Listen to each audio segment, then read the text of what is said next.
Sejam todos bem-vindos e bem-vindas a mais um conteúdo que é uma parceria entre o Game Arena e o 45 Minutos. Eu sou Fred Figueroa, estou nesse vídeo ao lado de Thiago Minhoca e Cássio Zirpoli. E o foco aqui é a segunda rodada do Campeonato Brasileiro da Série A. Segunda rodada que vai se dividir entre o sábado e o domingo. E aqui nesse programa a gente vai trazer as análises de uma pré-rodada. O que a gente espera desse jogo, desses jogos, vamos passar pelas odds, vamos trazer todo o raio-x da expectativa para essa segunda rodada de um campeonato brasileiro que começou de forma intensa, tá?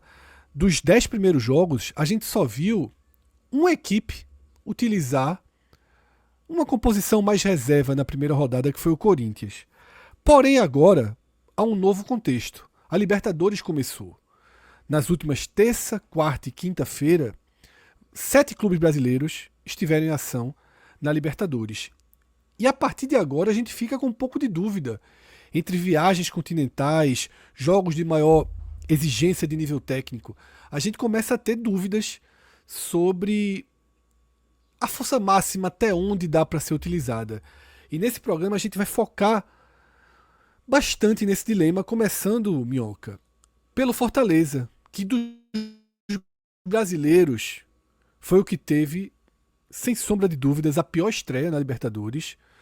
Tomou um 3-0 dentro do Castelão do Racing. E agora parte para um dilema.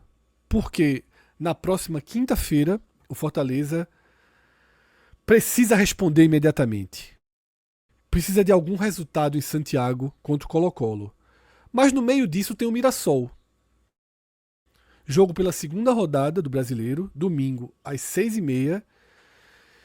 E não é só a gente, não é o Fortaleza. O Mirassol é considerado um dos times mais frágeis do campeonato, talvez até o mais frágil. É aquele adversário que os outros 19 se colocam na obrigação de vencê-lo. Não que vão conseguir, é claro que não vão. Alguns vão ficar aí pelo caminho nessa missão, mas não é um jogo que você consegue colocar naquela conta do descarte. Imagino que isso, Minhoca, acabe influenciando na estratégia de Vojvoda, na estratégia do Fortaleza. O treinador argentino é muito conhecido pela rodagem do elenco, mas o momento é delicado nessa temporada. A derrota foi muito contundente na estreia Libertadores, que até apaga aquela tentativa de virada de chave que foi a estreia no Brasileiro, né? A vitória por 2-0 sobre o Fluminense. O ambiente é tenso dentro de campo, conturbado fora de campo, dirigentes saindo, vídeos, comunicados oficiais. Marcelo Paes acaba de lançar um vídeo dizendo que vai assumir o futebol, vai viver mais o futebol. Como é que o Fortaleza chega para essa partida e se você acha que tem tirada de pé, tem troca aí de titulares por alguns reservas ou não? Bem, Fred, a grande questão do Fortaleza é saber como vai ser essa reação logo após a derrota, né? Principalmente por conta da performance que apresentou na última terça-feira diante do Racing na estreia da Libertadores. Porque, de fato, o Fortaleza fez um péssimo jogo, diria até o pior da temporada. O momento que o Fortaleza atravessa, como você está descrevendo, essa questão política fora das quatro linhas, tem também um componente a mais, porque não sabemos o quanto os jogadores vão estar fechados nesse momento com o treinador Vojvoda para conseguir essa recuperação, dar uma resposta para o torcedor, e até mesmo porque, como você bem mencionou, o Mirassol, uma equipe que muitos projetam, né, para você conseguir vencer, caso você não consiga apresentar esse bom futebol, algo que o Fortaleza vem atravessando em boa parte dos jogos dessa temporada, isso pode gerar um problema.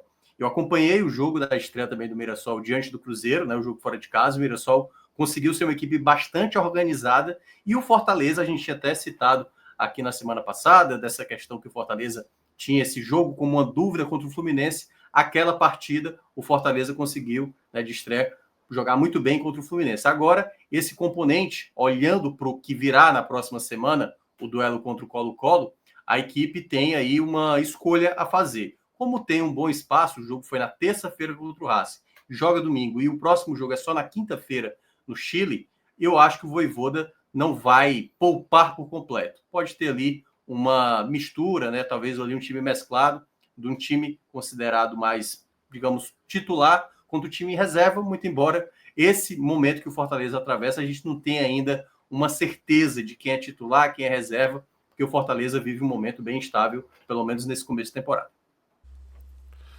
Minhoca, pegando esse último trecho da sua fala, a gente tem titulares que vieram para ser titulares que começam a entrar numa fase que é além do questionável. Já começam a virar alvo até da torcida, né? Foram vaiados durante o jogo contra o Racing. E eu diria que Paul Fernandes talvez seja o símbolo desse perfil, né? É um cara que chegou como reforço de primeira grandeza, jogador que veio do Boca, capitão do Boca. E eu já não sei, como você falou, eu já não sei considerar se Paul Fernandes é um titular ou não do Fortaleza. Talvez essa seja uma partida para que Vojvoda abra essa lacuna no meio de campo, não só pensando em rodar, mas até começando a viabilizar um meio de campo sem o Paul, né? Porque é preciso fazer algumas mudanças e eu acho que hoje ele é um alvo ali de onde precisa mexer, né? Em 2023, quando o Fortaleza perdeu a Sul-Americana, Pedro Augusto ficou, obviamente, marcado, né, para a torcida como um jogador que não era mais para estar atuando dentro de campo e tudo mais. E o Vojvoda, naquele período, para preservar o atleta, utilizou mais o jogador em jogos fora de casa.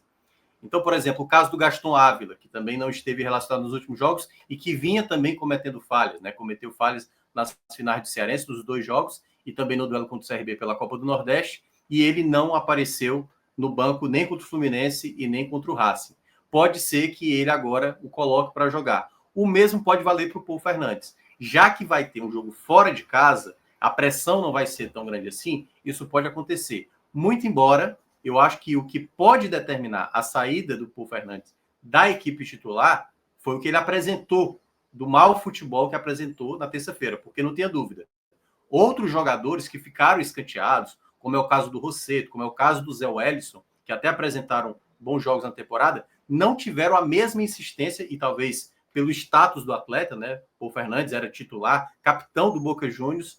Nesse exato momento, há uma possibilidade, pelo futebol apresentado pelo atleta, que o Vojvoda repense a equipe que ele possa colocar dentro de campo. Então, pairam algumas dúvidas, principalmente sobre essas situações ali do meio de campo, do sistema defensivo, que o Vojvoda pode acabar tendo. Claro que tem ali possíveis jogadores que podem não estar presentes, como é o caso do Tinga, o Brits, que também não teve presente no último jogo, diante do Racing, algumas ausências por questão, seja de lesão, como é o caso também do Breno Lopes, e opções a mais que o Vojvoda pode modificar, talvez sair até da linha de 3 que ele atuou nos 2 últimos jogos, diante do Fluminense e Racing, voltar para a linha de 4 tradicional. E tem Davidson, né, que pode começar de titular, quem sabe, parece uma partida boa para dar ritmo, boa para fazer esse teste, né, um jogador que tem ainda, né, com ele uma esperança, né, de dar uma ajustada no setor, por mais que o Lucero tenha feito gols na temporada, mas é um jogador que não consegue uma sequência de bons jogos, né, Minhoca? Então, eu acho que nesse caso, por exemplo, também cabe, não para já condenar Lucero a perder a posição, mas para começar a ver se realmente dá para contar com o Davidson ou não, né? É isso, Fred. A grande questão que passa aí do Fortaleza nessa ideia do setor ofensivo também é o quanto o Vojvoda dará oportunidades a outros atletas. Porque Kaiser, quando esteve aqui, Kaiser não recebeu tantas oportunidades comparado ao que Lucero ali passou mais de 3 meses sem marcar na reta final, e isso pode ter uma outra visão que o Vojvoda acabou em outros momentos não dando a devida oportunidade para outros jogadores do elenco. Minhoca, esse jogo, domingo às 18h30, transmissão exclusiva do Premiere. Então não vai passar em outra grade que não no Premiere, então não vai ter outro meio de assistir que não pelo Premiere. E nesse caso, né, o primeiro jogo do Fortaleza sendo, aliás, exibido, né, nesse contexto, já que na próxima semana já vai ter o seu primeiro jogo TV aberta, mas isso fica para o próximo episódio. Perfeito, Minhoca. Sobre as odds, tá? Tô aqui com o site da Bet Nacional aberto e as odds mostram uma avaliação de equilíbrio para o jogo. com um leve, mínimo favoritismo do Mirassol na partida, tá? O peso do mando de campo contando muito, até porque na primeira rodada nenhum visitante venceu na Série A, tá? O Mirassol paga 2,58, o Fortaleza paga 2,88 e o empate 3,17. Então, Cássio, na avaliação dos especialistas desse segmento que é tão balizador hoje, né, das chances, apesar de todo estigma com que o Mirassol entra no campeonato, ainda é avaliado que o mando de campo, que jogar em casa, faz com que ele seja pelo menos um time em condições iguais à do Fortaleza. Repito, ali no Photoshop, pagando 2,5 contra 2,8 do Fortaleza, Cássio. Fred, surpreende pelo status que o Mirassol tem na primeira divisão, mas o Mirassol, se você pegar o scout da estreia do Mirassol, não foi uma má atuação não, viu?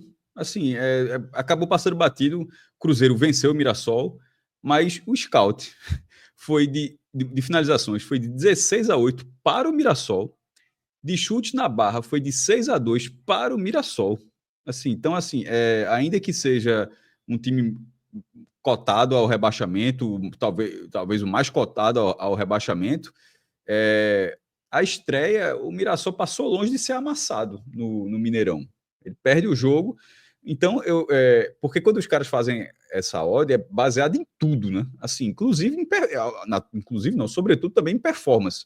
Na hora que o Mirassol ele desempenha apresenta um jogo que não foi na estreia, pelo menos, o saco de pancadas que muita gente imaginava, e ainda você traz essa leitura de que nenhum mandante perdeu na estreia, o dano que foi causado da Fortaleza, essas coisas elas não vão sendo somadas, elas vão sendo multiplicadas, na verdade. Você pega o desempenho que multiplica pelo do outro e você vai colocando toda uma análise na mesa para ver o tamanho do saldo. E ainda assim, mesmo fazendo isso tudo, o Fortaleza ainda tem sua chance ali próxima do Mirassol de vencer o jogo, né? Porque no fim das contas tecnicamente o time melhor do que o Mirassol. Mas os elementos dos últimos 7 dias para essa partida, eles não deixam essa odd absurda, não. Na verdade, eles dão um pouco de luz. Agora, eu não iria no Mirassol. Assim, no fim das contas, eu não iria no Mirassol ainda, pelo menos nesse momento, porque esse jogo do Cruzeiro ele pode ser interessante para essa virada na análise, mas ele também para ser justo, ele também é um pouco perdido nas últimas atuações do Mirassol. Não era esse padrão que foi no Mineirão. O que Mineirão foi, olha o que esse time fez no Mineirão. É para dar uma luz ali, jogar uma luz sobre um potencial técnico ali que não estava sendo enxergado. É isso. A gente segue para outro jogo da noite de domingo, no caso domingo 20h30, na Vila Belmiro, onde o Santos, mais uma vez, sem Neymar, o que começa a virar uma tônica aí nesse brasileiro, o Santos sem Neymar recebe o Bahia, tá? O Santos que perdeu para o Vasco na estreia e o Bahia que empatou com o Corinthians na Fonte Nova. Santos que perdeu sob muitas críticas do próprio presidente, viu? Assim, o cara Sim. Não foi aquela conversa, não, vamos tentar melhorar, foi um nível de satisfação elevadíssimo na estreia do campeonato. Isso, Pedro Caixinha já ficou bem em xeque, né, pela virada. O Santos tomou uma virada do Vasco. O Santos tinha um jogo aparentemente sob controle, tá? Jogava melhor que o Vasco, mas acabou caindo ali na armadilha do Vasco em São Januário, que tem sua força, tem suas jogadas muito características, né, sobretudo a partir da qualidade de Verratti como centroavante. Mas aqui falando do Santos e do Bahia, tá? O Bahia é mais um time que está vivendo essa sequência Libertadores, Brasileiro, Libertadores. E se o Fortaleza jogou na terça, o Bahia jogou na quinta à noite. Em um jogo de intensidade elevadíssima contra o Inter. Uma grande partida que eu considero até que o Bahia foi consideravelmente melhor do que o Inter. Eu Mas sei que eu não fui voto conseguiu o contrário, resultado. mas eu não achei. Eu achei muito melhor, sobretudo. Mas eu só boto a ressalva que, inclusive, eu coloquei no Twitter e gerou uma chateação de alguns torcedores do Bahia. É que o Bahia foi melhor na partida, mas sem que o Inter, na minha opinião, tenha jogado mal. Então, esse consideravelmente melhor que você fala pode ser aplicado, mas eu só ressalvo que isso não está, na minha opinião, que isso não. Que a consequência disso é o Bahia foi bem e o Inter foi mal. Como eu disse no Twitter, eu trago para cá. Eu achei o Inter muito organizado, muito perigoso nas vezes que chegou, muito menos que o Bahia, naturalmente. Muito vezes. Não tem, ninguém está discutindo número aqui, não. Assim, o Bahia chuta 21 vezes, o Inter chega a 8. Só que das 21 do Bahia, 7 vão na barra. Ou seja, 3 chutes para 1 ir na barra. Do Bahia, das 8 que o Bahia chutou, 5 foram na barra. Então é isso que eu tentei dizer, muita gente não concordou, mas enfim, a minha opinião, o Inter foi perigoso nesse jogo também. O Bahia foi superior, é óbvio que foi, teve muito mais, teve posse de bola, 60% de posse de bola, muito mais finalizações, ficou em vantagem, abriu o placar, ficou em vantagem até a reta final da partida, mas do outro lado tinha um time que se mostrou perigoso também. E até que eu falei no Twitter, Fred, sobre isso, que eu até falei, pô, o Inter tá arrumado, que era o seguinte, não é que o Bahia não está arrumado, é porque o Bahia eu conheço, o Bahia eu acompanho. Na verdade, ali, o que estava me chamando a atenção ali era o Inter, que eu não tinha visto um jogo inteiro dessa forma. Acompanhei o time, esse time aqui, na minha opinião, realmente está arrumado. Então, no fim das contas, eu acho que isso valoriza ainda mais o jogo como foi, que eu até tratei como um jogão de bola. Eu acho que o que pesa também, viu, Fred, para o Bahia nesse atual contexto, o Bahia tem se apresentado bem em muitos dos jogos. A grande questão é porque na hora que precisa ter que se defender, né? A gente viu a vantagem que tinha na final do Baiano, o jogo do Ceará pela Copa do Nordeste, quando chegou a abrir 3-0, o jogo contra o Corinthians, quando tomou um gol ali na reta final, esses minutos finais, onde o Bahia já está jogando bem e tendo uma vantagem, isso muitas vezes acaba mostrando uma equipe que está sempre meio que deixando escapar, sabe? O futebol apresentado, o bom desempenho dentro de campo e não fazer disso um resultado mais folgado ou realmente conseguir conter o adversário. Então, esse jogo contra o Santos, que é um jogo fora de casa que o Bahia vai enfrentar... E ser mais preciso nas finalizações, novamente, né? Assim, um isso, terço de aproveitamento, um terço de aproveitamento isso. É muito pouco também.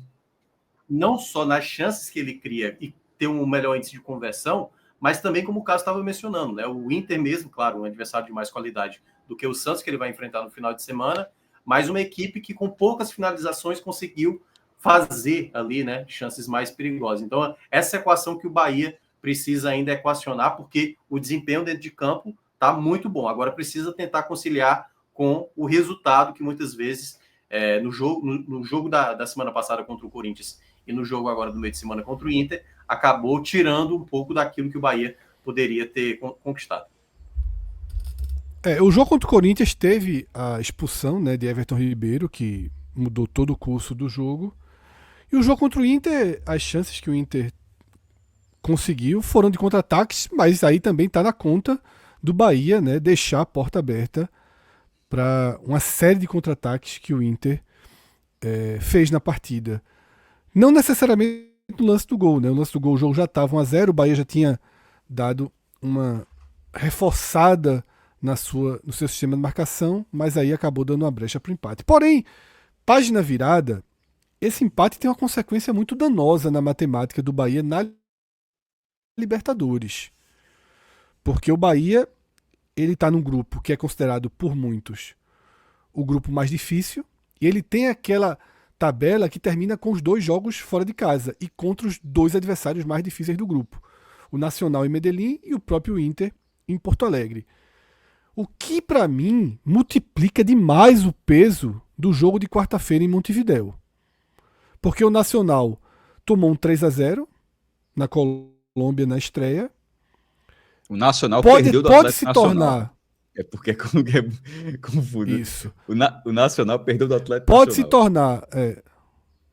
Pode se tornar a quarta força realmente do grupo, mas ele não está morto nessa quarta-feira. Então, para o Nacional é uma decisão, para o Bahia é uma decisão. E no meio disso tudo tem o Santos, tá? conversando com o Ravel, com Cássio Cardoso, a turma da nossa equipe que acompanha o Bahia mais de perto, se imagina não um time completamente reserva, mas deve sim ter um Bahia dosando forças na Vila Belmiro, tá? A projeção de escalação do Bahia é Marcos Felipe, lembrando que agora Ronaldo é o titular, jogou como titular contra o Corinthians e contra o Inter, tá? Gilberto na direita, David Duarte e Mingo formando a dupla de zaga e Iago Borducci no lugar de Juba na esquerda, tá? Acevedo e Nestor, com Eric fechando o meio campo, Michel Araújo, Pulga, que se tornou hoje a peça de maior força ofensiva nesse Bahia, e William José na frente, tá? Então, é um desenho muito mais reserva do que mesclado, na verdade, tá? Se a escalação for essa, a gente teria aqui de titulares Mingo e Pulga. Tá? Gilberto é um meio titular, na verdade Arias é o titular, mas Gilberto costuma jogar muitas partidas. Então, Minhoca, se o que a imprensa da Bahia está projetando acontecer, é um Bahia ali com 20, 30% de titulares contra o Santos, que terá sua força máxima disponível, né, já que Neymar segue ausente. É até natural que isso aconteça, porque o Bahia esperou muito tempo, né, para voltar a disputar a Libertadores. Então, acredito que, em certa parte, até porque o calendário do Bahia para mim, é o mais pesado, né? Aliás, não é nem questão de achismo, é o mais pesado das 20 equipes da Série A. Está jogando desde o começo do ano, assim como o Vitória, e vai continuar jogando mais, até porque o Vitória caiu na Copa do Brasil. Então, o Rogério Ceni vai ter que dosar em algum momento. Então, podemos ver Nestor, como você mencionou, alguns jogadores, né? Marcos Felipe voltando ali para a meta. É um momento onde o Bahia vai ter que saber administrar, e esse jogo importante da próxima quarta-feira no Uruguai é um jogo determinante para o Bahia não se desprender dessa possibilidade de lutar pela classificação, né, para a próxima fase da Libertadores, e, queira ou não, tendo que enfrentar o Santos na Vila, que é um outro ponto também que vai ter uma dificuldade, né? O Santos, depois da derrota para o Vasco, ele vai com tudo para tentar recuperar os pontos que ele acabou não conseguindo somar na primeira rodada. Então, é um jogo onde o Bahia, que até um time atualmente ali, alguns jogos atrás, né, contra o Ceará, fez uma boa partida. É bom lembrar que jogou em casa naquele dia, não jogou fora de casa, que vai enfrentar agora nesse Fez cenário. Uma ótima partida contra o Ceará. Esse time, quando começou a mesclar, é que perdeu força, mas o começo foi muito bom do Bahia Reserva. Perfeito. Então é isso. Então a gente vai ver esse jogo às 8h30 do domingo. Lembrando que esse jogo é tanto do Premier, mas também vai passar na Sport TV. É aquele horáriozinho do domingo para não conciliar, para não chocar com o jogo da Record. Então, quando acabar o jogo da Record, já vai ter aí o Santos e Bahia também passando na Sport TV, além do Premier. Transformaram o domingo no super domingo, né? Porque a gente tem jogo às 4, às 6h30 e às 8, né? Você acaba, 8h30 nesse caso, a gente acaba podendo assistir aí 3 jogos em sequência. Nas odds da Bet Nacional, tá? A gente tem um favoritismo considerável para o Santos. 2,18 para o Santos. Como chega rápido a informação 3,63 para o Bahia, né? Eu não sei se chegou, se foi o Bahia titular, já calculado. Eu também acho. Eu acho que o Bahia titular talvez mais forte que o Santos hoje. Eu acho que esse valor já 2,18, 3,63. Eu acho que esse valor já está influenciado. Pelo menos com a possibilidade. E pelo menos com a possibilidade. E com a possibilidade, eu acho que é por aí mesmo. Ainda que pelo menos pelo lado do Bahia, existe um bom exemplo do desempenho, Fred, que teve contra o Ceará, como você falou. Bronca é quando você vai muito no escuro e é tipo, vai jogar com reserva, mas está indo muito no escuro em relação ao que você pode fazer. O Bahia, pelo menos, tem uma boa para ótima atuação com essa escalação. E isso pode ser importante contra o Santos. Mas continua sendo um exemplo diante de um Ceará que fora de casa também tem seus problemas. Esse jogo na Vila Belmiro é o jogo que marca a volta do Santos à Vila Belmiro na primeira divisão. Ainda que o Santos tenha perdido na estreia, há essa diferença. E é até curioso que esse jogo seja na Vila, né? Porque a Vila tá para fechar um tempão. Toda semana, quase toda semana sai uma informação: a Vila vai fechar, o Santos vai jogar no Pacaembu, vai jogar. Já ia no Canindé, mas o Canindé fechou também. Mas enfim, por enquanto, continua na Vila. A título só de curiosidade, viu, Fred? Em confrontos com o mando do Santos, já são até agora 8 derrotas e 2 empates. No caso, derrota para o Bahia, né? Vitória do Santos. Nos últimos 10 jogos, ou seja, a última vitória do Bahia foi há 11 jogos atrás, quando venceu por 3-1 no Brasileirão 2012. E nessas 10 partidas, o Bahia só marcou um gol apenas. Um gol apenas. Então pode também, um dos fatores também que possa influenciar nas odds. Nos também últimos 10 jogos na Vila, o Bahia só marcou um gol. Só marcou um gol. Em 9 saiu sem marcar. E foi numa derrota, né, por 3-1 em 2020. Porra. Chato. Vamos agora para mais 2 clubes que jogaram Libertadores na noite de quinta-feira e que, nesse caso, estão atravessando um pedaço considerável do continente. Tá? Palmeiras e Flamengo. O Palmeiras jogou em Lima, um jogo com idas e vindas ali no placar, um jogo de 5 gols, em que o Palmeiras, no finalzinho, consegue a vitória sobre o Sporting Cristal. Tá? E aí o Palmeiras, na madrugada mesmo, já pegou um voo para São Paulo, desembarcou e programou o voo para o Recife no final da sexta-feira. Na mesma sexta-feira. São mais de 5.000 quilômetros voados em um único dia, né, para o Palmeiras. E há uma incerteza muito grande, justamente por conta desse desgaste, somado ao jogo contra o Cerro Porteño na próxima quarta, em casa, mas já no sábado, um clássico pela Série A contra o Corinthians, depois de tudo que aconteceu nas finais, é um jogo de alta tensão. Por isso, dentro da expectativa de sites que acompanham o Palmeiras mais de perto, há uma possibilidade de um Palmeiras bem descaracterizado, tá? Seguindo um pouco o exemplo do Bahia, deixando parte dos seus titulares em São Paulo. Sequer alguns titulares fariam essa viagem para o Recife. Tá? Cássio,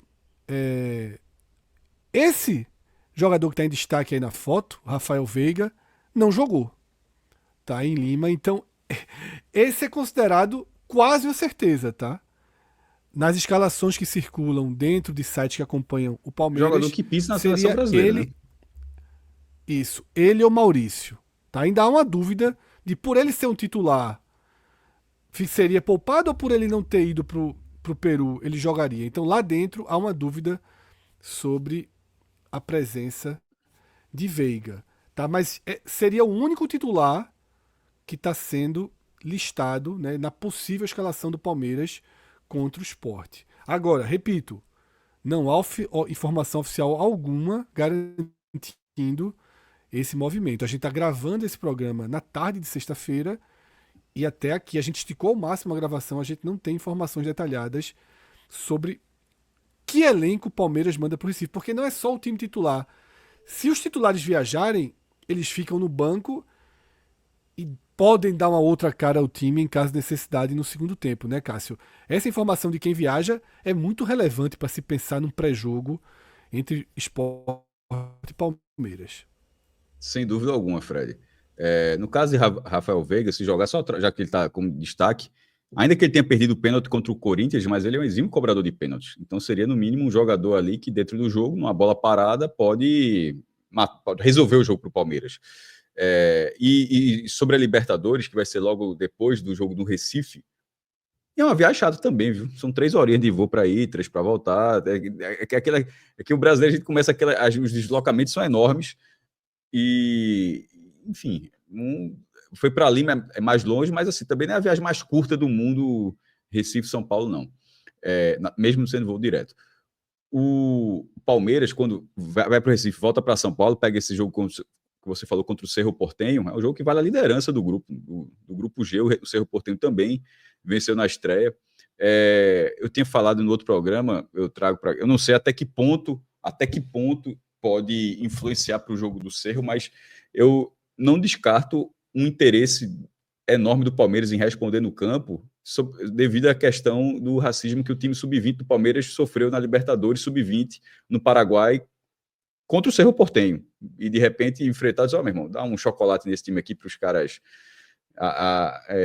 aprenderem que fazendo aquilo ali, que além de ser crime, ainda no campo levam uma sova desse tamanho. Então, assim, veja, isso é só uma percepção que eu tenho. Não sei se internamente, se o Palmeiras vê esse jogo dessa forma, só acho que não é um absurdo que isso aconteça, que trate esse jogo como uma resposta. E, sobretudo, detalhe, o time do Palmeiras também sofreu racismo no jogo contra o Sporting Cristal, tá? Assim, o negócio, o Palmeiras colocou a nota... É muito bizarro. Como não tem controle, faz o círculozinho no começo do jogo, bota uma plaquinha e não muda PN. Na estreia do Palmeiras também teve isso. E sobre o jogo contra o Sport, o time do reserva do Palmeiras tende a ser competitivo, como o do Corinthians foi contra o Bahia. O jogo do Bahia contra o Corinthians não foi tão fácil, não. O Bahia estava superior e no 11-11, e na hora do 11-10 ficou um jogo bem chato. E aí, futebol é aquele roteiro. E de repente, se o Sport perde o jogador, acabou de jogar a final do Pernambucano, que estava com o jogo ali encaminhado, a vantagem, não o jogo, mas a vantagem da final encaminhada, e perdeu o principal jogador expulso, Sérgio Oliveira. Então, assim, futebol também tem da forma como o roteiro acontece. Só acho que, pegando o exemplo ali do Corinthians e Salvador contra o Bahia, já que, como o Fred falou, foi o único time que botou um time em tese reserva na primeira rodada, mas ainda assim, para conseguir fazer um jogo minimamente competitivo. Então, e o Palmeiras tendo mais elenco, então acho que teria essa possibilidade também, se fizer isso no Recife. Se vier com o time principal, aí tende a ser favorito no jogo. A estreia que o Palmeiras teve contra o Botafogo, no qual o Botafogo se apresentou muito bem, acima da expectativa, e o Palmeiras sendo um candidato ao título, ele entra nesse campeonato vislumbrando o título, não seria tão interessante largar 2 rodadas sem ter pelo menos 3 pontos, né? Ou seja, porque se ele empata no Recife, seria 2 de 6, já que empatou na estreia. Então, pensando a longo prazo, e o pensamento do Palmeiras é um pensamento lá no alto da tabela, não dá para tratar esse jogo como descarte, tá? Assim, mas descarte no sentido de que, manda o time reserva, se o time reserva ganhar, ótimo. Mas se não ganhar, o importante é o jogo contra o Cerro e, sobretudo, uma outra resposta que eu falei, essa resposta contra o Cerro, mas também tem uma resposta contra o Corinthians, que mesmo que não precisasse dar uma resposta, seria Palmeiras e Corinthians, né? Então, assim, dentro de casa, vamos ver até que ponto se o Palmeiras aguenta 4 jogos seguidos com o time principal, já que jogou contra o Sport, dificilmente não fará contra o Cerro, e é muito improvável que isso aconteça contra o Corinthians. A janela seria justamente contra o Sport, mas a tabela do brasileiro não permite muito isso. Então é isso, a gente tem um Palmeiras que pode ter os retornos de Veiga, de Aníbal Moreno, que não foram utilizados na Libertadores, e com uma enorme interrogação em relação aos titulares que estiveram em Lima. Nessa interrogação a gente só vai ter a resposta concreta quando Abel colocar o time no gramado da Ilha do Retiro, tá? Na noite do domingo às 18h30. Do outro lado, o Sport, Cássio até já passou rapidamente, né? O Sport que no meio de semana enfrentou o Retrô pela final do Campeonato Pernambucano, perdeu o jogo no tempo normal, tinha uma vantagem de 1 gol, então essa derrota fez com que a decisão do título estadual fosse para os pênaltis, e nos pênaltis o Sport conseguiu confirmar seu 45º título. Mas o título não apaga um futebol vulnerável, oscilações dentro da partida, que apagaram, Cássio, um pouco daquela trégua que a partida do Morumbis deixou em torno de Pepa, quando o Sport, numa composição mais defensiva, respondeu bem contra o São Paulo, né? Correu riscos, mas também teve suas chances. Um 0-0 que foi considerado positivo, tá? Por quem acompanha o Sport e pelo próprio Sport. Como é que você vê o time para essa partida contra o Palmeiras? Mesmo em casa, e mesmo se o Palmeiras utilizar uma base mesclada ou até mais reserva, mesmo com esses dois condicionais, com essas duas condicionais, você acha que Pepa deve retomar o perfil de atuação do Morumbi, né, com o Duqueiroz, que é o volante, que não pode jogar o Pernambucano, voltando para o time, formando ali um meio de campo mais seguro, uma equipe que deixa mais a bola com o adversário, diferente do que foi o primeiro trimestre do Sport, até pelo padrão, pelo perfil dos adversários que enfrentou no estadual e na Copa do Nordeste, Cássio?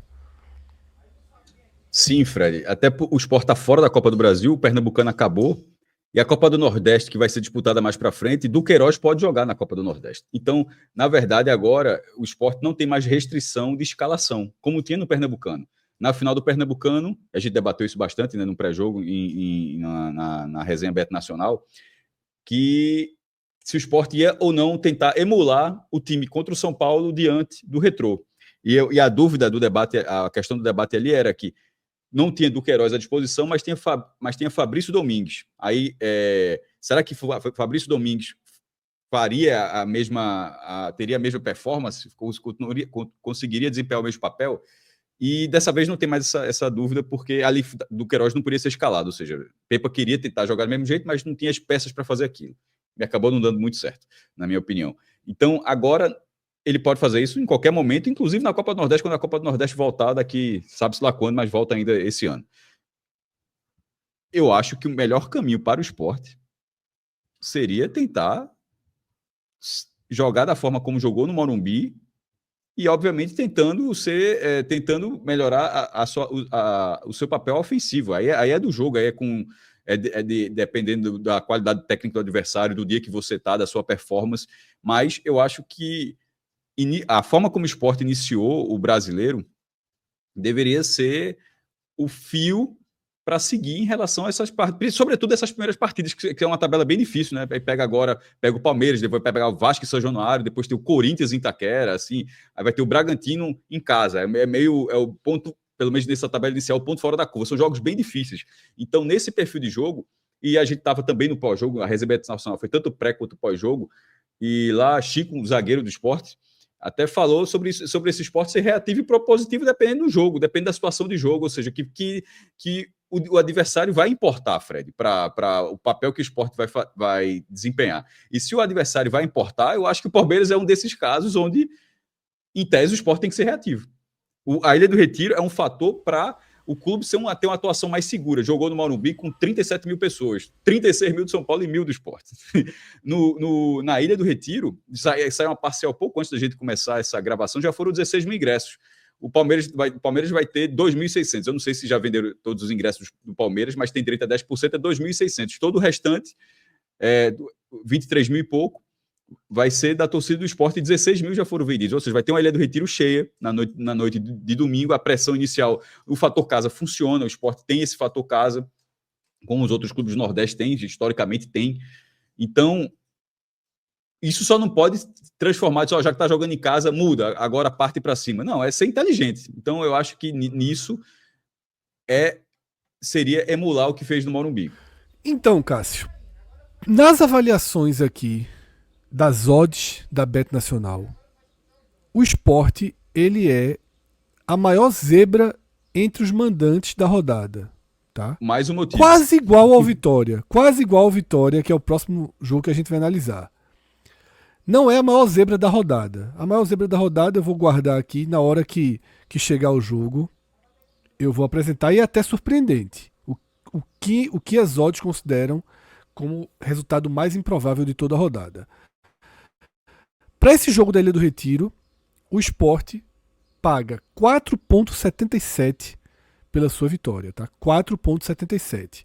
Enquanto o Palmeiras, 1,80. Com empate, 3,51. Agora, se no caso de Santos e Bahia, Cássio, a gente imagina que já se considera a grande chance de um Bahia reserva, e eu acho que eles até a gente deixou na dúvida se titular. Considera ou não, ou se é erro de leitura deles sobre o Bahia.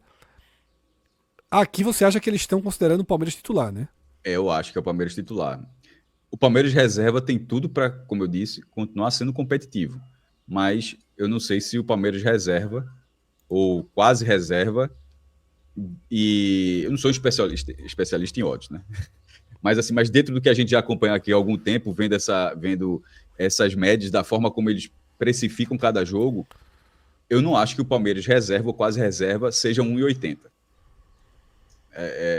Eu acho que aí já seria muito arriscado colocar esse valor, apostar esse valor em cima de um time que é reserva, quase reserva. E outra, só para falar, eu estou falando isso porque as odds, obviamente, as casas de apostas nunca vão dizer porque é que eles estão colocando, né? Geralmente não falam. Não, a gente está botando esse valor porque a gente acha que é isso. Não, eles colocam o valor lá e você vai. Então, nessa dedução do Palmeiras, eu acho que tem um time titular, né, nesse cenário. Aí aquele cara, aí o cara tem a percepção, pô, não vai ser titular não. Aí o cara já coloca hoje, porque de repente na hora que sai uma notícia que for um time reserva, esses valores eles são flutuantes, esse valor pode oscilar até domingo. Então a gente, na hora que a gente estava gravando, eu acho que considero a informação de Palmeiras mais encorpado. Até porque o Sport teve recentemente derrota para o Altos, né, e para o próprio Retrô, né, jogando dentro de casa. Isso pode também ter influenciado. O Palmeiras vem de uma vitória fora de casa, apesar de conseguir a vitória ali já no apagar das luzes, né, do jogo lá no Peru. E tem um detalhe que é aquilo que eu estava citando do jogo anterior, né? Se o Bahia só tinha feito um gol nos últimos 10 jogos contra o Santos, nos últimos 5 jogos que o Sport é mandante contra o Palmeiras, o Sport só marcou um gol, por incrível que pareça. Assim, são 5 derrotas nos últimos 5 duelos. São 5 derrotas seguidas ali. Eu tinha falado isso na outra live. Tá muito cruel. Uma dessas derrotas, o time ainda teve uma chance, que foi um jogo até que o Eduardo Batista estava empatando, aí o Sport estava muito pressionado pela zona de rebaixamento e no final não negociou empate. Assim, não aceitou. Ele partiu para cima e perdeu de 1-0. Ele acabou tomando um gol.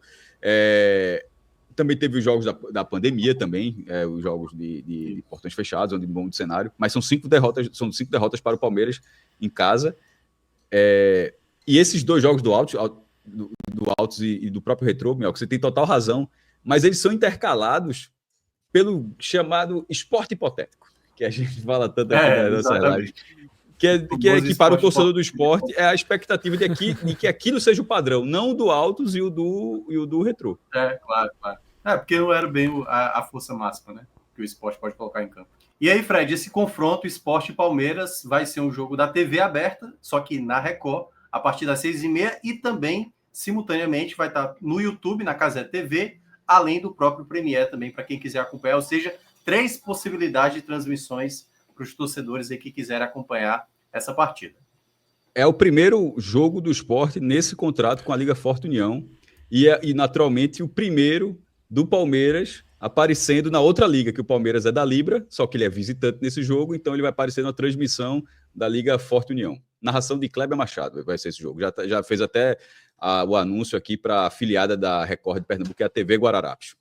Kleber Machado, que ficou marcado aí na mente e nas polêmicas do torcedor do Sport por conta da clássica, já virou clássica a narração dele na final da Copa do Brasil de 2008, né? Nos gols do Sport do 2-0, o jogo da Ilha do Retiro contra o Corinthians. Mas saindo do Recife e indo para Salvador, a gente vai para uma partida de lógica muito parecida, perspectivas muito parecidas, odds muito parecidas, tá? Eu vou até já trazer as odds, que eu já tinha adiantado que elas eram muito próximas. Se o Sport paga 4,77 na vitória, o Vitória está pagando 4,38. Se o Palmeiras paga 1,80, o Flamengo está pagando 1,88, proporcionalmente muito parecido esses 2 jogos. Só que tem uma diferença, tá? A gente até chegou a falar nisso quando debatemos o assunto dentro do 45 minutos. A composição geográfica de onde aconteceu o jogo do Flamengo, o Flamengo jogou na Venezuela, levou o Clube Carioca a criar uma rota, de voo em que o Flamengo sai direto da Venezuela para Salvador. Não passou pelo Rio de Janeiro, como fez o Palmeiras, que parou em São Paulo, treinou, tá? os reservas treinaram e por isso deixa mais uma interrogação no Palmeiras. No Flamengo, ou seja, todos os titulares saíram da Venezuela para Salvador. Eles podem até ficar no banco, alguns, mas estarão em Salvador.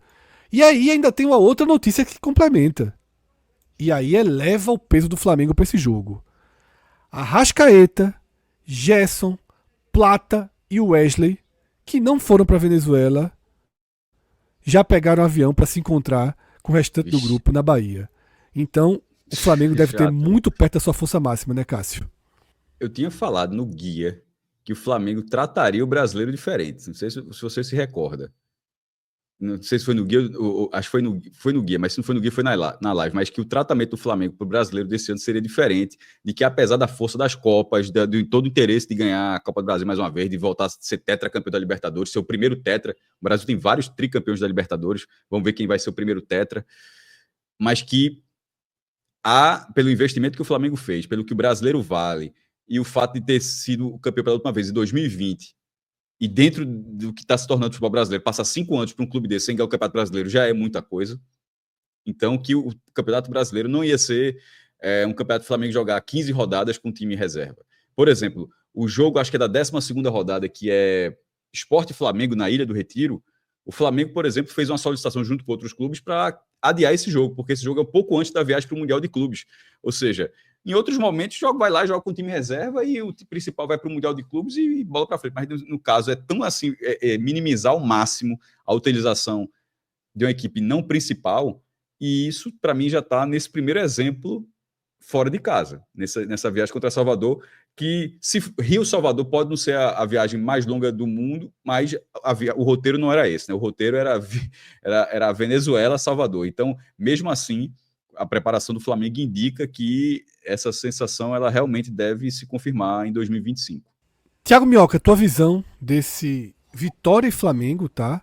Com odds muito parecidas ao jogo Sport e Palmeiras, mas sinalizações diferentes. Se no caso do Palmeiras contra o Sport a gente tem uma interrogação sobre a utilização dos titulares, com a leve tendência para um time mais mesclado, em Salvador, tá? A tendência é de um Flamengo muito forte, porque 4 titulares não jogaram na Venezuela, estavam se recuperando na reta final de recuperação, então estão liberados para o jogo, e aí todo mundo que jogou na Venezuela pegou um voo direto.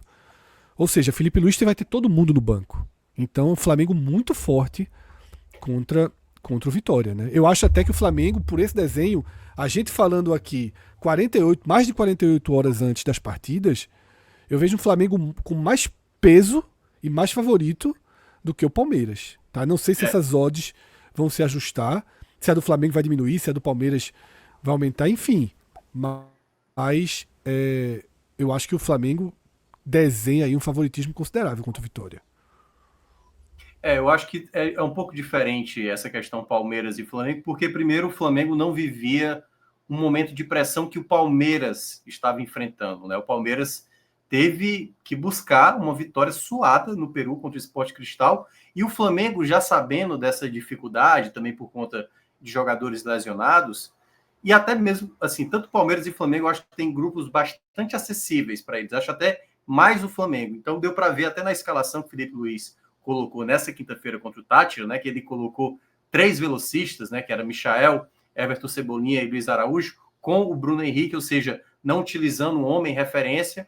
Foi um jogo até que o próprio Felipe Luiz chegou a mencionar que o Flamengo não apresentou um bom futebol com a devida segurança, tanto que correu o risco até de tomar um empate no final, mas não tenho dúvida que essas peças que não foram utilizadas na quinta-feira vão ser utilizadas, pelo menos algumas delas, nesse jogo do domingo, porque o Flamengo não ganhou em casa, no jogo de estreia, como a gente até tinha mencionado aqui na semana passada, um jogo difícil, que era contra o Internacional, acabou empatando em 1-1, então o Flamengo vai tentar compensar em buscar esse resultado também fora de casa. Pelo outro lado, que é no caso do Vitória, o Vitória também está atrelado, não com o Libertadores, mas com a Sul-Americana. O Vitória empatou em casa com a Católica do Equador, 1-1, o jogo no Barradão, e vai ter um jogo fora de casa contra o Defensa e Justiça, um jogo importante, já que no grupo do Vitória todo mundo empatou, todo mundo está com ponto, então também tem esse componente a mais aí que a gente está falando aqui das equipes que tem a Libertadores, mas também tem as equipes da Sul-Americana. Então, queira ou não, o Vitória, que é bom lembrar, desde a primeira derrota na temporada para o Náutico para cá, se eu não me engano, já foram 6 jogos, apenas uma vitória da equipe comandada pelo Carpini. Então, é um momento muito delicado. Carpini não está conseguindo fazer a equipe render nesse exato momento. E aí, para isso, a gente vai ver como o Vitória vai ter que dar essa resposta perante a sua torcida jogando no Barradão.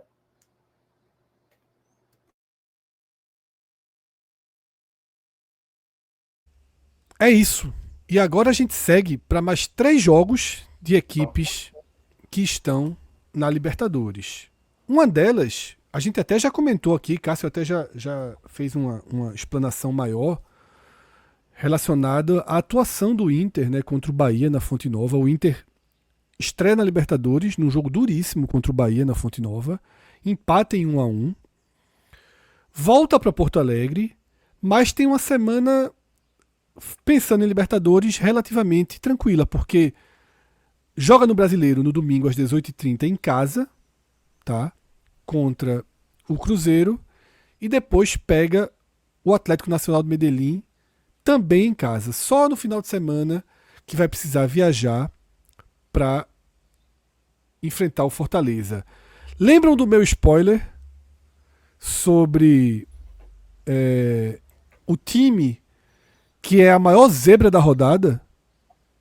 Como eu falei, não era o Sport, a maior zebra da rodada é o Cruzeiro. 4,79 pagando para vencer o Inter, tá? O Inter tem 1,81 e o empate 3,47. Então, mas dá para dizer que o Sport é mau zebra em casa e o Cruzeiro mau zebra fora de casa, né? Quando você falava, eu confesso, Fred, quando você falou isso, eu achava que ia ter algum. Eu estava até pensando, fiquei muito curioso. Eu estava pensando que ia ter algum mandante que estaria pagando mais ainda pela vitória do que o Sport. Mas agora que eu entendi que é, de uma forma geral, o time com um maior cenário. Então, mas acho que as duas coisas ficam válidas. O Sport é o mandante com a menor expectativa de vitória e o Cruzeiro, o visitante com a menor expectativa de vitória. E aí tem muito contexto que o Cruzeiro atravessa, viu, nesse exato momento. O Cruzeiro ainda não conseguiu, de fato, né, mostrar, ganhou do Mirassol na estreia do Brasileirão, mas depois que fez o 2-0, chegou Cássio a defender uma penalidade, né, batida pelo Reinaldo, tomou o gol, como disse o Cássio aqui no começo da gente analisando essa rodada, que o Mirassol finalizou mais vezes na meta do Cruzeiro do que o Cruzeiro na meta do Mirassol. E aí a única coisa que me para dúvida, Fred, é como o Inter vai entrar dentro de campo. Porque se esse jogo contra o Atlético Nacional, que é bom lembrar, né, ganhou por 3-0, já fosse sim aquele jogo que é, de fato, é um jogo importante. Porque o Inter vai ter, nos próximos 3 jogos da Libertadores, o único jogo em casa é esse contra o Atlético Nacional da Colômbia. Esse é o único jogo que o Inter vai ter. Depois, né, é que vai ter os 2 jogos em casa. Então, para isso, o Inter vai, se quiser terminar na primeira colocação, vai ter que buscar a vitória. Mas, como tem um espaçamento, né, de domingo até quinta-feira para o time se recuperar, acredito que o Inter deve estar com a força máxima. Por isso que essas odds aí indicam esse favoritismo que eu concordo. Como disse bem o Cássio, na análise do Bahia e Inter do meio de semana. O Inter se mostrou uma equipe extremamente organizada e é bom lembrar, pegou 2 equipes hoje no Campeonato Brasileiro que estão muito bem. Seja o Flamengo no final de semana passado, quando conseguiu empatar, verdade, como também o Bahia. O Bahia também que está jogando muito bem, o Inter conseguiu um empate importante. Então, nesse caso, eu diria que o jogo para o Inter cogitar, mesclar o seu elenco, é o jogo do outro final de semana contra o Fortaleza. Porque aí vai ter uma margem muito curta entre a partida diante do Atlético Nacional de Medellín em Porto Alegre, e aí você joga na quinta em Porto Alegre e já tem que estar domingo no Castelão. Porém, essa terceira rodada do Brasileiro, depois dela, não tem Libertadores. No meio da próxima semana é a 4ª rodada do Brasileiro. A gente vai ter uma sequência aí de terça, quarta e quinta rodada do Brasileiro dentro de uma única semana, o que abre aí a possibilidade do Inter, de todas as equipes, pensarem na melhor estratégia né, dentro do próprio brasileiro. Agora, essa diferença considerável, transformando o Cruzeiro no maior azarão da rodada, está justificável, né, pelo que os dois times fizeram na temporada e até pelo que jogaram na estreia, né, Minhoca? Mesmo o Cruzeiro vencendo, você acha que a diferença é essa mesmo, né? Porque ainda no meio de semana o Cruzeiro teve uma derrota na Sul-Americana. É bom lembrar esse detalhe importante. Vai precisar se recuperar também, porque vai jogar na Sul-Americana na quarta-feira seguinte e tal. Então, nesse sentido, o Cruzeiro também, né, se sente talvez aí, não sei se mesclar é a palavra que eu utilizaria para o Cruzeiro nesse momento, porque ainda é um clube que ficou muito tempo sem jogar. Então, acredito que ainda estão tentando ainda encontrar o Cruzeiro ideal ou o Cruzeiro mais equilibrado para essa disputa. Lembrando que esse jogo, assim como o jogo Vitória e Flamengo também, ambos vão ser com exclusividade do Premier, não vai ter outro local de exibição, e esse confronto especificamente, né, vai ter aí uma atenção dividida também nesse horário que, digamos que ficou muito padronizado para essa segunda rodada, né? Domingo às 18h30. Então agora a gente vai falar do Botafogo, que, assim como o Cruzeiro, fez um primeiro trimestre horrível. O Botafogo foi o pior time da Série A em aproveitamento. Naufragou no Campeonato Carioca. Perdeu Recopa, perdeu Supercopa, sendo pouco ou até nada competitivo. Mas que acalmou os ânimos na estreia de Renato Paiva no comando da equipe, ao empatar com o Palmeiras na Série A. No entanto, na estreia da Libertadores, até com uma partida, com atuação considerada boa, mas não suficiente para trazer um resultado de Santiago. Foi derrotado pela Universidade.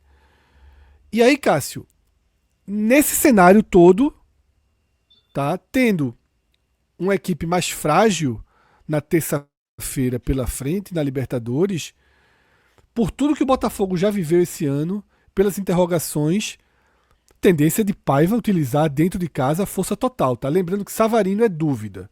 Savarino não está confirmado por questões físicas, mas eu imagino que quem estiver em condições vai para esse jogo contra o Juventude, que é a oportunidade de 3 pontos, né, Cássio?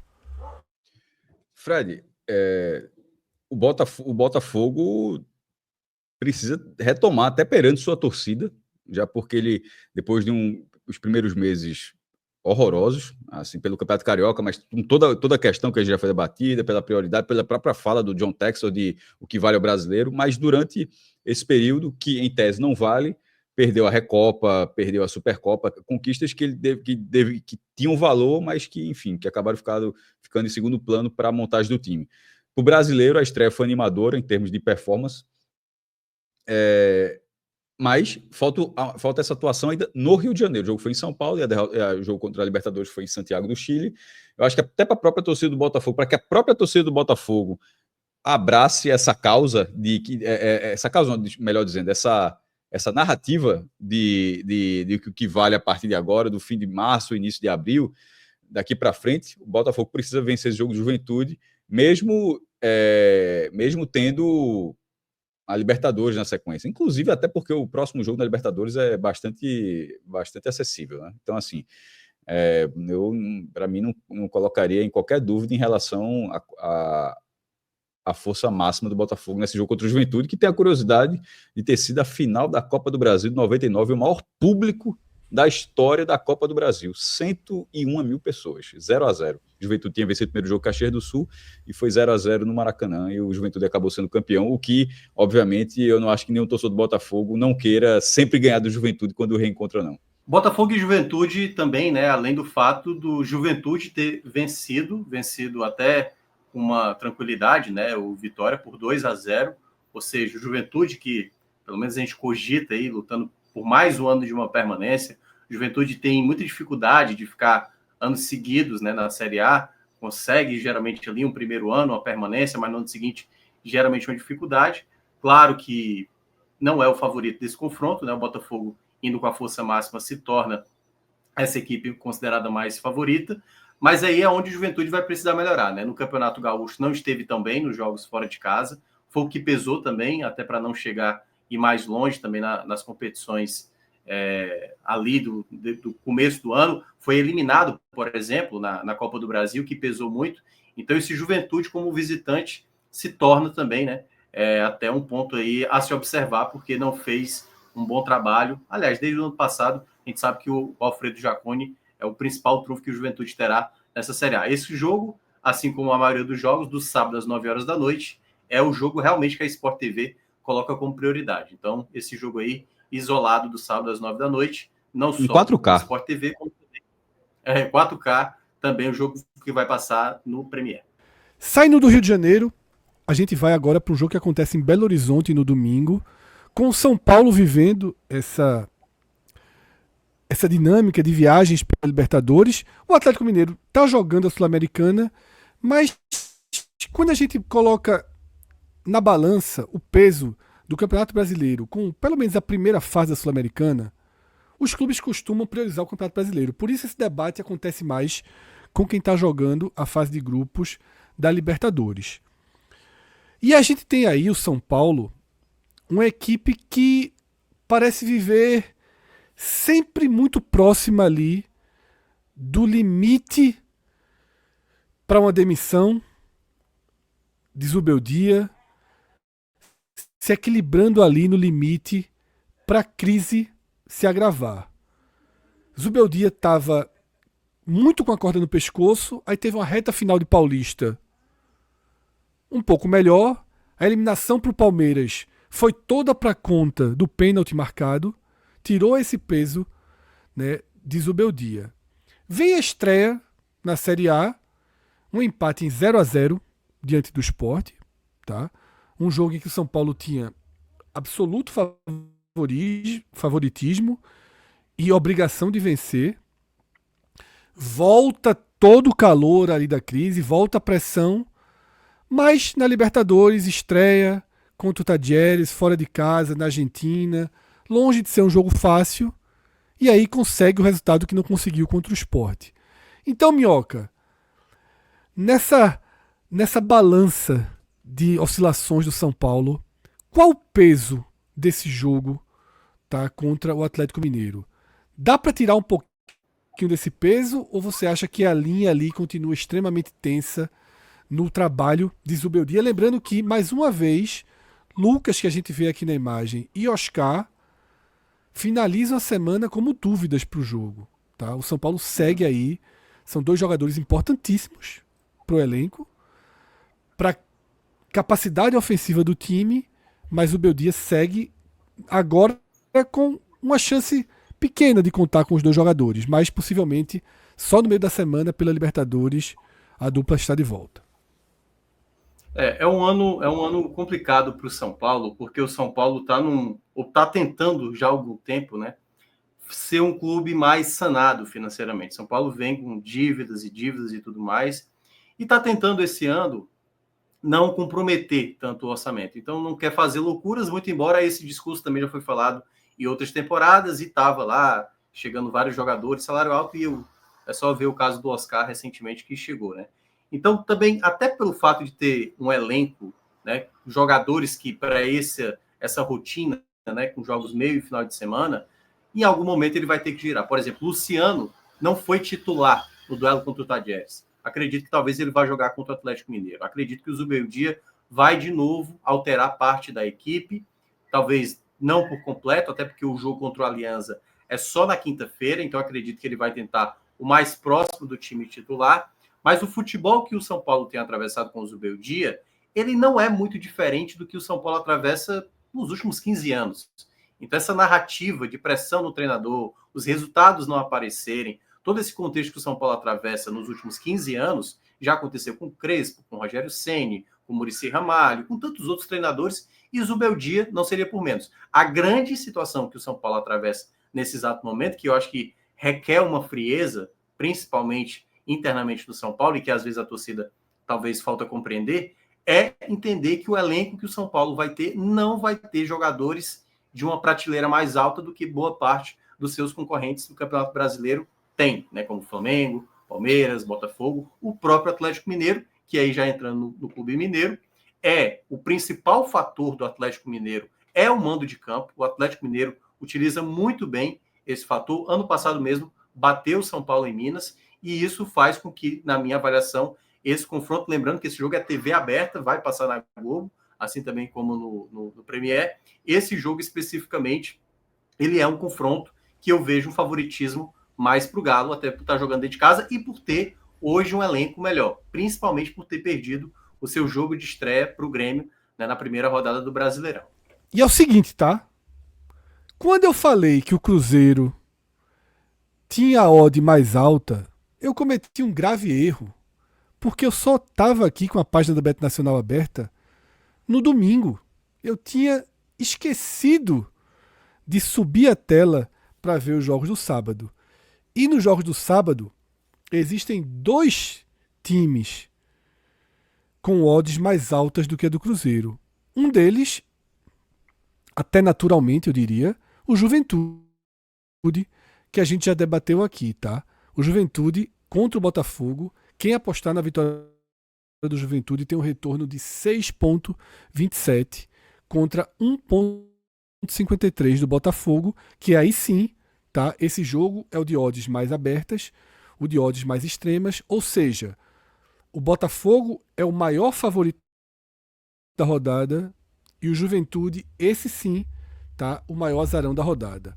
Um outro time que tem uma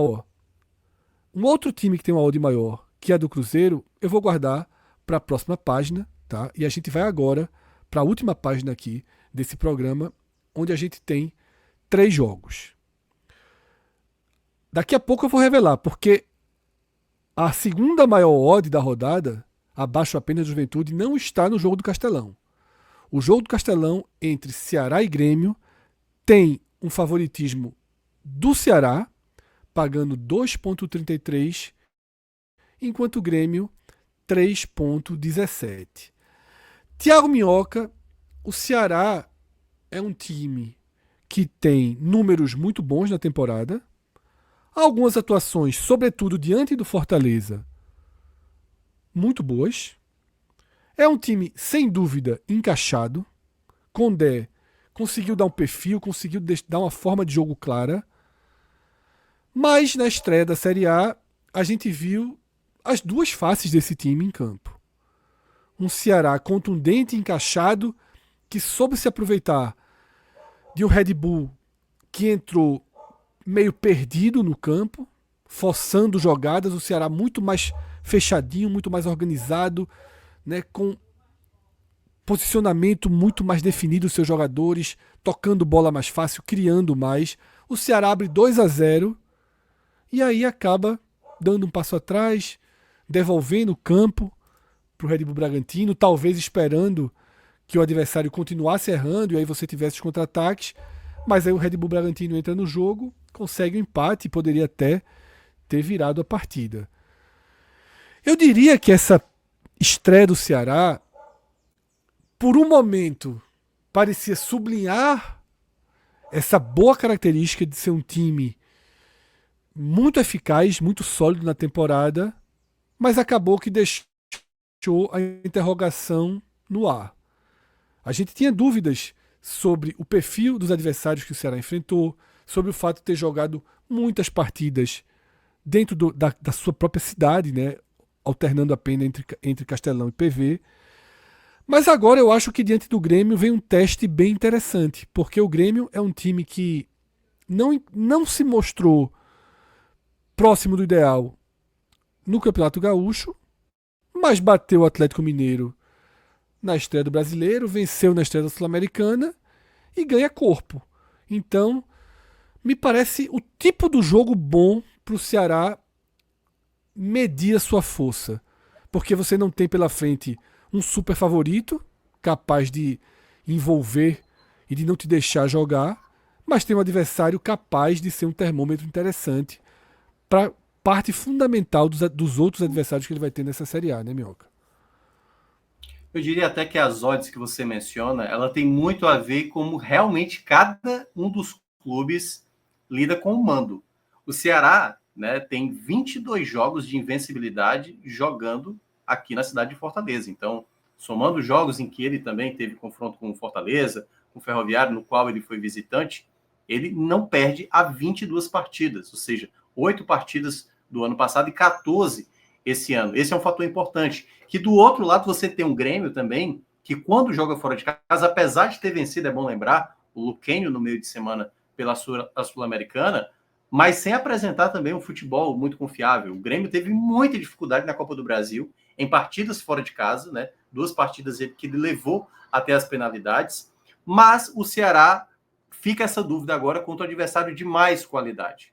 Queira ou não, o Grêmio, ele tem esse componente de um adversário que é mais acostumado a jogar uma competição pesada, como está disputando esse ano, né? Ano passado viveu um problema muito sério no Campeonato Brasileiro, muito conta também das enchentes que acabou assolando lá no Rio Grande do Sul, mas é uma partida onde o Ceará vai ter que fazer valer o seu mando de campo, que é aquilo que ele tem de melhor, pelo menos foi o que demonstrou ao longo da reta final do ano passado para o começo desse ano. O Grêmio, por exemplo, tem perdas significativas, né? O Grêmio já soltou a lista de jogadores que vão viajar, não vai contar com o Brett White, que é o que está aí na imagem, né? Não viaja exatamente já pensando em poupar e também por questão ali de um desconforto que ele sentiu, e também do Arezzo, que marcou gol também no jogo do meio de semana. Então, alguns jogadores importantes do Grêmio estão fora, por isso que eu considero esse jogo que está marcado para as 6h30, esse jogo também com exclusividade do Premier, um favoritismo para o Ceará. Mas ainda a gente não tem a real certeza, porque o Ceará tem demonstrado em muitos jogos, deu para ver quando estava perdendo por 3-0 para o Bahia, no próprio Argentino, a organização dentro de campo. Às vezes não é suficiente para sustentar 90 minutos. Mas vamos ver agora com o placar, ou seja, com o mando de campo favorável, algo que ele não enfrentou nos 2 últimos jogos, né, contra a Bahia e contra o Bragantino. Cássio, Corinthians e Vasco fazem um duelo de times que parecem alternar boas atuações que colocam todo o trabalho em xeque. E aí eles vão se enfrentar, Cássio, nesse sábado, tá, com odds de 1,66 para o Corinthians, e o Vasco é aquele time que está abaixo apenas do Juventude. O Vasco é considerado um grande azarão nesse jogo, 5,50.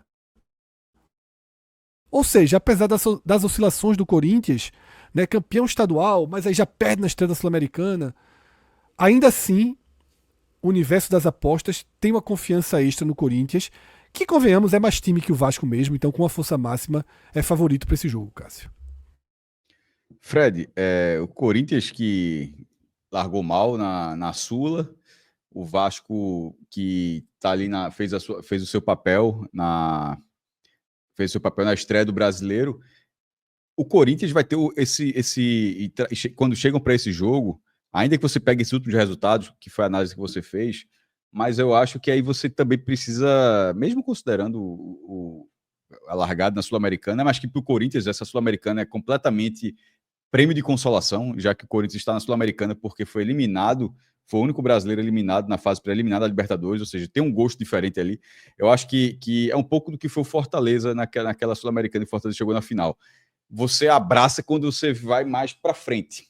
Assim, quando se transforma, fica para trás a eliminação e aí você começa a avançar as competições e aí vira algo maior. Para o Corinthians, acho que ainda não chegou essa virada de chave para dizer, meu irmão, isso aqui é o que a gente tem para disputar e bora disputar isso aqui na Vera. O título paulista do Corinthians foi muito debatido essa semana sobre a importância, mas para o Corinthians não era campeão há 6 anos. Eu acho que a empolgação que teve a conquista do Corinthians sobre o Palmeiras, ela não foi arrefecida pela estreia na Sul-Americana. Corinthians que jogou o Paulistão inteiro com mais de 40 mil pessoas, o Campeonato Paulista terminou com média de 12.300 pessoas, público pagante, e parte disso impulsionado pelos públicos que o Corinthians teve na Neoquímica Arena. Essa odd, para mim, ela está mais voltada com um estádio lotado, com o Corinthians mais concentrado no Brasileiro do que na Sul-Americana, e um Corinthians, em tese, mais descansado depois do jogo contra o Bahia, onde ele botou um time reserva. Foi o único time dos 20 times, o único time a colocar um time com cara de reserva na estreia. Ainda que o Vasco tenha virado sobre o Santos, tenha melhorado o seu astral para esse jogo, mas eu não discordo muito dessas odds para essa partida, não. E aí, Até para explicar também esse contexto desse confronto, né? Um confronto clássico, né? De um clube paulista contra um clube carioca, vai ser a estreia de Galvão Bueno, né? Exatamente, vamos ter a estreia de Galvão Bueno, transmissão Somente. da Amazon, na Prime Video. Exclusiva, né, Minhoca? Somente. E aí vamos. Exclusivo, exatamente. Esse jogo exclusivamente, aliás, todos os jogos da Amazon com exclusividade. E aí a gente vai ter a estreia de Galvão Bueno, A que, queira ou turma não, do Pix é uma vai para novidade cima, que viu? temos no Brasileiro. A turma do Pix e isso da aí. tela em diagonal vai para cima esse domingo, viu? É isso, Galvão Bueno no Prime, né? Transmissões mais espalhadas e mais democráticas, ainda que isso gere um custo, né? Para quem quer assistir todos os jogos do Brasileiro, um custo maior. Fechando esse nosso programa, essa nossa pré-rodada, talvez as duas equipes que causaram a pior impressão na estreia. O Fluminense apático e facilmente batido pelo Fortaleza, inclusive causando a demissão de Mano Menezes, faz hoje a estreia de Renato Gaúcho, faz nesse final de semana a estreia de Renato Gaúcho, diante de um Red Bull Bragantino que até se recuperou no jogo. Mas quando eu falo que a primeira impressão foi a pior possível, porque o time rapidamente estava tomando 2-0 em casa do Ceará. Então, Minhoca, um jogo de duas equipes que, pelo que mostraram na primeira rodada, jogariam para fugir do rebaixamento. O Fluminense tem um elenco para ir além disso e aposta em Renato Gaúcho para conduzir esse time pela enésima vez. Mais uma vez, Renato Gaúcho retornando para Laranjeiras. E é um treinador, né, bastante identificado com o Fluminense. Não à toa levou a equipe para a final da Libertadores, antes do Fluminense ser campeão, né, há 2 anos. Mas é um confronto que eu diria que é uma boa estreia para o Renato, porque o time conseguiu uma vitória importante já na terça-feira pela Sul-Americana, né? O Fluminense vinha muito pressionado, o futebol do Mano não estava mais conseguindo desenvolver, e agora ele terá um elenco que eu considero um bom elenco. O Bragantino, por exemplo, no jogo da segunda-feira contra o Ceará, não fez um bom começo de jogo, foi na base da pressão que conseguiu esse empate, né? Ali praticamente já na última bola do jogo, mas é um confronto que eu vejo o Fluminense também com esse favoritismo. Esse jogo também é bom lembrar, vai passar na Globo aberta, divisão de praça, né, com o jogo do São Paulo, juntamente com o Atlético Mineiro, mas é um confronto que, para mim, o Fluminense tem condições para isso. Eu acho que esse é um ponto onde o Fluminense tem que colocar na cabeça que o Brasileirão esse ano tem que ser mais tranquilo do que foi o ano passado, que foi um desespero, né? E esse é o trabalho que o Renato vai ter que atravessar, porque o Renato também, é bom lembrar, no ano passado, ele viveu também uma dificuldade com o Grêmio. Aliás, ele teve esse confronto, né? Grêmio e Fluminense nas oitavas de final da Libertadores do ano passado, com o Fluminense, tirando exatamente o Grêmio do Renato. Então é nesse sentido que um novo começo vamos ter no Fluminense agora com uma carinha repetida, né? Que é, no caso, o Renato Gaúcho. As odds para essa partida, tá? O Fluminense paga 1,87 na Bet Nacional. O Bragantino, Red Bull Bragantino, 4,53 e o empate 3,40. Tá? Dessa forma a gente vai finalizando esse nosso pré-rodada, esse nosso programa. Tá? Talvez você não tenha percebido, a gente teve uma série de problemas técnicos aqui, por isso eu peço desculpa se algo nesse vídeo ficou um cortezinho estranho, tá? Uma perda de ritmo em algum momento. A gente realmente teve algumas dificuldades técnicas. Espero que a nossa edição tenha corrigido ao máximo e que vocês possam ter aproveitado um programa redondinho, tá? Do início ao fim. A gravação não foi redondinha, a gravação foi meio quadrada, mas espero que vocês tenham conseguido ter um programa limpo. Se tiverem, agradeçam a Rodrigo Carvalho, que foi o editor aqui do programa. Grande abraço, a gente se encontra aí na cobertura dentro do canal 45 Minutos. Até a próxima, tchau, tchau.